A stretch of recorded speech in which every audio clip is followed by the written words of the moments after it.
yakkan hororoshin asherummo wamacesimin maihim masoko kiyowosh kisamma mata ወሾጫም wamacesimin እግዚአብሔር ባለው ቦታ ላይ መገኘት ዋዩበዩን ሲደምቻ ዮኮሽ በሽልወጩም ቤተንም መትመት ያኮሽ ኪሳማ ወጫም እግዚአብሔርን ለመስማት መገኘት የሚል ሐሳብ አንስቼ ለመናገር ሞክሬያለሁ። ያልተገኘ ሰው እግዚአብሔርን መስማት አይችልም። ሲደሙ ከበመንች ዋመጨሳ ጠኖዮ ዮኮሽ አረቅ ወጨን ሞከራም መሬጥክ ሲሳማ ክቸን አነበቡሞክ ዮሐንስ ወንጌልን ቶመን ውሸጣጣን ነው ቶመን ቁጥላኒ ለመሪንሴ ዮቤክኢሳ በጎቼ ድምጼን ይሰማሉ የሚል ድምጽ ወይም ቃል አውጃለሁ። በዚህ ስፍራ ላይ በጎቼ ድምጼን ይሰማሉ እኔም አውቃቸዋለሁ እነሱም ይከተሉኛል የሚል ሐሳብ አንስቼ ተናግሬያለሁ። የበግ ስራ መስማት ነው፣ የእረኛ ስራ ደግሞ መምራት ነው የሚል ሐሳብ አንስቼ ለመናገር ሞክሬያለሁ። መገኘት ከምለው አንፃር ደግሞ ተነስቼ ሲናገር እንዲየምል ነገር ተናግሬያለሁ። የተገኘ ሰው ምን መሆን አለበት? ወደ ተናጋሪው ድምጹን ወደሚያሰማው ሊናገረው ወደሚወደው አምላክ መጠጋት አለበት ብዬ ስለ 12ቱ ደቀ መዛሙርቶች አንስቼ ተናግሬ ከ12ቱም ደቀ መዛሙርቶች መካከል ደግሞ እግዚአብሔር 3 ሰዎችን ለይቶ ወደ ተራራ ይዞ ወጥቷል ብዬ ተናግሬያለሁ። እነዚህ 3ቱን ከሐዋርያቶች መካከል የሚለያቸው ነገር ምንድነው ሲባል አንድ ነገር ተናግሬያለሁ። ወደ ጌታ ወደ ኢየሱስ በመቅረብ ከደረቱ አጠገብ በመተኛት የልቡን ትርታ የልቡን ሐሳብ ለመስማት የሚፈልጉ 3ቱ ሰዎች ነበሩ ብዬ አንስቼ ተናግሬያለሁ። ሌላኛው ደግሞ እንዲየምል ጥቅስ በመሃል ላይ አንስቼ አውርቻለሁ። ያዕቆብ መልእክት ምዕራፍ 4 ቁጥር 8 ላይ እንዲየምል ቃል ተናግሬያለሁ። ወደ እርሱ ቅረቡ እርሱም ወደ እናንተ ይቀርባል የሚል ሐሳብ አንስቼ ተናግሬያለሁ። በዛ መሃል ደግሞ መጨረሻ አካባቢ ስለ ሳሙኤል አንስቻለሁ። ሳሙኤል በእድሜው በጣም ትንሽ ሰው ነው። እድሜው 17 አካባቢ ላይ የነበረ ወጣት ልጅ እንደነበረ የመጽሐፍ ቅዱስ ምሁራንም መጽሐፍ ቅዱስም ይናገራል። ይህ ሰው እናቱ ከመካንነት በኋላ አግኝታ በእግዚአብሔር ቤት እንዲያገለግል የተሰጠ ወይም ለእግዚአብሔር ተብሎ ታልፎ የተሰጠ ሰው ነው። ይህ ሰው በኤሊ ፊት እግዚአብሔርን ያገለግል ነበር። ሲያገለግል ሲኖር ምዕራፍ 3 ላይ እንዲየምል ቃል ታገኛላችሁ። ብላቴናው ሳሙኤል በእግዚአብሔር ፊት ያገለግል ነበር ይልና ይህ ሳሙኤል በትንሽነት እድሜው በኤሊ ፊት እግዚአብሔርን ያገልግል እንጂ የእግዚአብሔርንና የሰውን ድምጽ ለይቶ የሚያቅ ደረጃ ላይ አልደረሰም ነበር።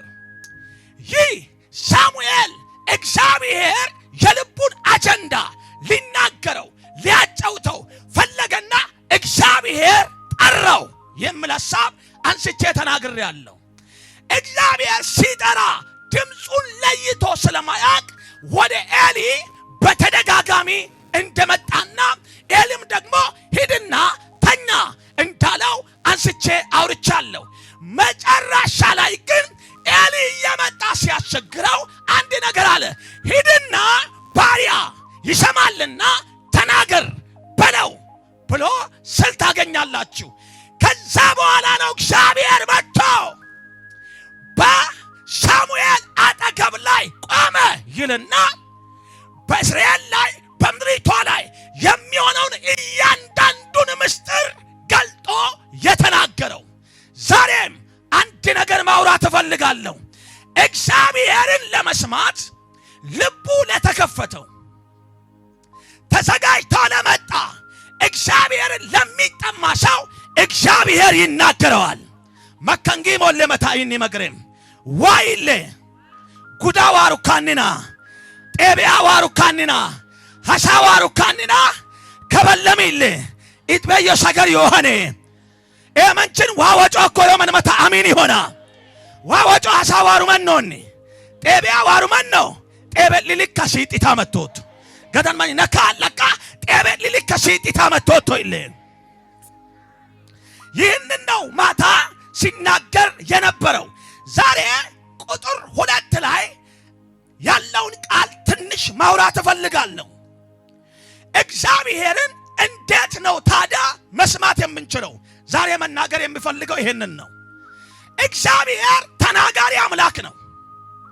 እግዚአብሔር በየዘመኑ በየወቅቱ በየአገሩ ለመናገር ይፈልጋል። ተናጋሪ እግዚአብሔር ስለሆነ ተናጋሪ እስከሆነ ድረስ ሰሚውን ይፈልጋል እግዚአብሔር። ሰሚውን ካገኘ ደግሞ ለዛ ለሰሚው መጨሰን ሐሷንን መጨሰን ሚጧንን መጨሰን ጤቢዋንን መጨሰን ቁሉጧንን ዋወጫኮ ዋወጫና ህንክደቴ ተኮለስ ወጫኮክ ከሰም ሰገርነት በመጽሐፍ ቅዱስ በቅዱስ ቃል እግዚአብሔር ለሰው ልጅ ለሚሰማው ለተዘጋጀው ለሚፈልጋው ይናገራል እግዚአብሔር። አሁን ትውልዱ ወደዚህ ቅዱስ ቃል እግዚአብሔርን ለመስማት ናፍቆ ፈልጎ የሚጠጋበት ጊዜ አይደለም። በደንብ ስሙኝ፣ ጥቂት ማውራት እፈልጋለሁ። ዛሬ ሰው የሚፈልገው የእግዚአብሔርን ቃል ለመስማት አይደለም። ዋሰገር መጨሰን ቁሉን ጤሃን በሽልመንን ዋሰገር መጨሰ ካንስ ከሁለሾ ጨኮተን ሄስኩራኮተን ሞልብክን ኩራኮተን ህንከውላ ህንክዳዋሽ ቆጨምኮ ያከሞሽ ኪሰካ ወጨኮተን ሐሶ ቀረንቾክ ወመጨሰን መተመንችን ሐሲሶኮክ ከከሰም መጻፋ ኮከሰም መጻፍ ወጭስ ሰኮለስ ወጫን መጨስ ሰከነ ሰኮለስ ኢትኮሎ እንጭ ተኮለስ አቶረስ ተኮለስ ወጫነሷን ዋይ መንች ቤትን ወጫኮክ ሉጣክ ሰገሪነት ምን ከባ ሰገሪ ቀልኩይ ተማስኖ ማቆታይ ዋሰገድ ቢክን ወንጫም ማቆታን መጨሶ ቀረንቾፈን ማይናት ተቋ የቲክቶክ ዘመን ሆኗል። ቲክቶክ በራሱ የራሱ የሆነ ሲስተም አለው። ቲክቶክ ሙሉ መረጃ አይሰጣችሁም፣ ሙሉ ነገር አያስተላልፍም። ለምን ካላችሁ ጥቂት ደቂቃ ነው በቲክቶክ ዓለም ላይ የተፈቀደው። ወንጣ ሰዓትቾ ጤምታ በልከን ጉንደን ሞላት ሂጊሶት ኒዷን ለነም ከባ ዋራ ሲብካት ቲክቶክ ሲያጣቁ ምን ኩላ መጨሶይ ዋሰገር እንዶ ከበጣመቶ ሸሊራማም hanqoyana kabat betu onkorol lisameekok bashilbayo zamalla afulloma kutukoy wambarin gero manna wando mulla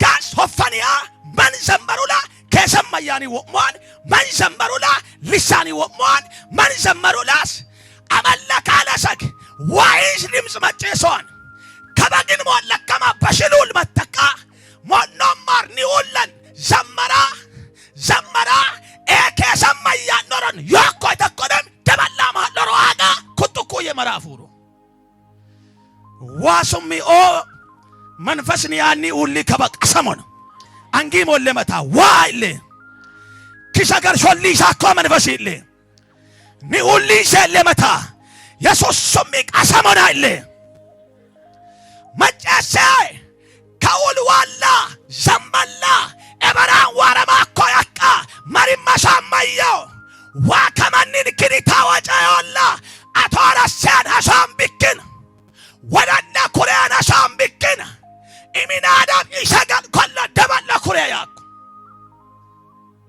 makolla daballona sagal kollon wa sagal kolla daballo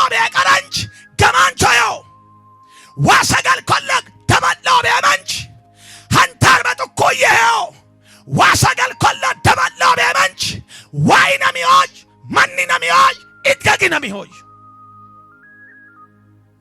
ኦዲሜዶም ከሰገር ዋሰገር ኮለን ደበላም ያመንች ሉጥበየ ዋይን ሆይ ለምበየ ይትከግን ሆይ ሰጥበየ ማንነም ሆይ ኤደመንች ህንክደመንቾ ተቋር ባዶ ቀፎ ባዶ ሰጪ መስይደከም ባዶ ሰጨን ሁርባት በያን ባዶ ሰጨን ይተከምሉ ሲተከም በያን ባዶ ሰጨን ነየት ይሰከማዩ ባዶ ሰጨን ይተከም ሁርባት ሲደማ በብክን ማን ወዳን ኤሰቾ ሆይ ሰቾ ሁርባቴላ ኤሰች አንሽ ተንከባከቦክ ምግብ ያለ ሰው ለመሆን ለራብተኛ ለተቸገረው ለሚጠማ ሰው የእውነት ቃል ከውስጡ እንዲወጣ ሰው ወደ ቃሉ ሊመለስ ይገባል። ዛሬ እኛ ሀገር የክርስቲያን ሀገር ነው። በእርግጥ ብዙ አባቶቻችን ለወንጌል ዋጋ የከፈሉባት ደምንባ ያለቀሱባት ሳይበሉ ሳይጠጡ ረጅም ጉዞ በእግራቸው እየሄዱ ያገለገሉባት ምድር ናት የሀዲያ ምድር። አሁን ግን በእኛ ዘመን ያለው ትውልድ ለእግዚአብሔር ቃል ቦታ እየሰጠ አይደለም። በድሮ ዘመን ልጅም ሆኜ አውቃለሁ። ብዙ ማንበብ የማይችሉ አባቶቻችን የእግዚአብሔርን ቃል መጽሐፍ ቅዱስን ጅኒ ያባረራል ብለው እንደ ትራስ ተንተርስሰው ሲተኙ አውቃለሁ። በመጽሐፍ